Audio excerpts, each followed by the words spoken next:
बहुत समय पहले की बात है। एक छोटे से गांव में एक बिरजू नाम का गरीब किसान रहता था। उसका बहुत छोटा सा परिवार था। उसकी बस एकमात्र बेटी थी जिसका नाम लाली था। बिरजू ने बहुत ही शौक से लाली को शहर में पढ़ने के लिए भेजा था। बिरजू की बेटी लाली बहुत ही गुणवान और होशियार थी।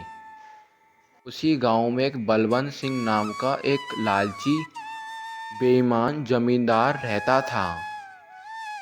वो अपनी ज़मीन गरीब किसानों को ठेके पर देता था और उस ज़मीन के बदले में गरीब किसान से बहुत कर वसूलता था।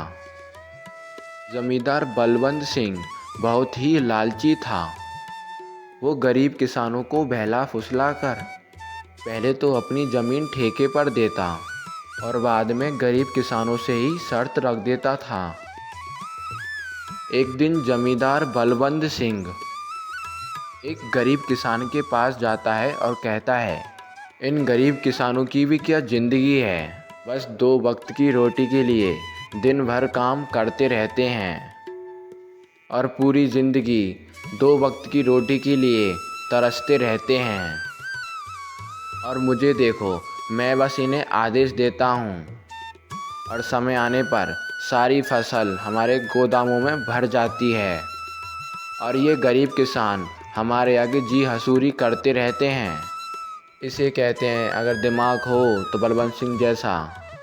गरीब किसान कहता है, हाँ मालिक, आप तो यहाँ के ज़मींदार हैं और किसानों को अपनी मुट्ठी में रखते हैं। इनको कैसे इस्तेमाल करना है ये आप भली भांति जानते हो।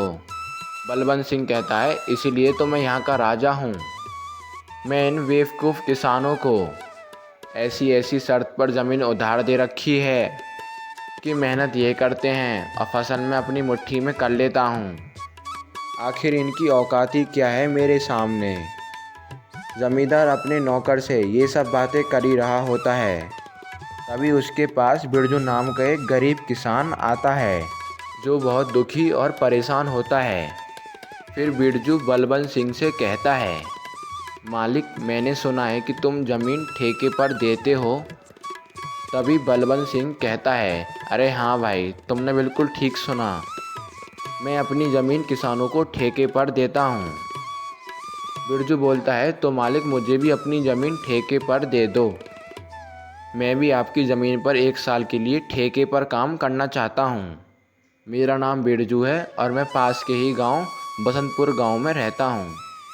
तभी ज़मींदार बलवंत सिंह कहता है, अच्छा ठीक है बिरजू, मैं तुम्हें अपनी ज़मीन ठेके पर दे दूँगा, लेकिन एक शर्त होगी। बिरजू कहता है, ठीक है मालिक, मैं आपकी शर्त मानने के लिए तैयार हूँ। बताइए आपकी क्या शर्त है। बलवंत सिंह कहता है, शर्त ये है कि तुम्हें मेरी ज़मीन पर काम करना होगा और 1 साल के बाद उस ज़मीन पर जो भी फसल उगेगी उसका आधा हिस्सा तुम्हारा होगा और आधा हिस्सा मेरा होगा। बिरजू कहता है, जी ठीक है मालिक, मुझे आपकी शर्त मंजूर है।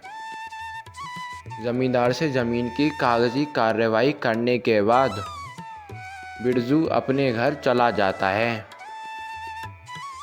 और अगले दिन खेती करने के लिए उस खेत में पहुंच जाता है। फिर बिरजू अपने आप से कहता है, चलो अब ज़मींदार साहब से ज़मीन तो ले ली है, अब इस ज़मीन पर खेती करना शुरू कर देता हूँ। उम्मीद है इस ज़मीन पर फसल अच्छी होगी। मुझे इस ज़मीन पर बहुत ही मेहनत करनी होगी। बिरजू दिन रात उस खेत पर मेहनत करके फसल उगाता है। कुछ महीनों तक बिरजू उस खेत पर ऐसे ही मेहनत करता रहता है। बिरजू बहुत ही मेहनती किसान था।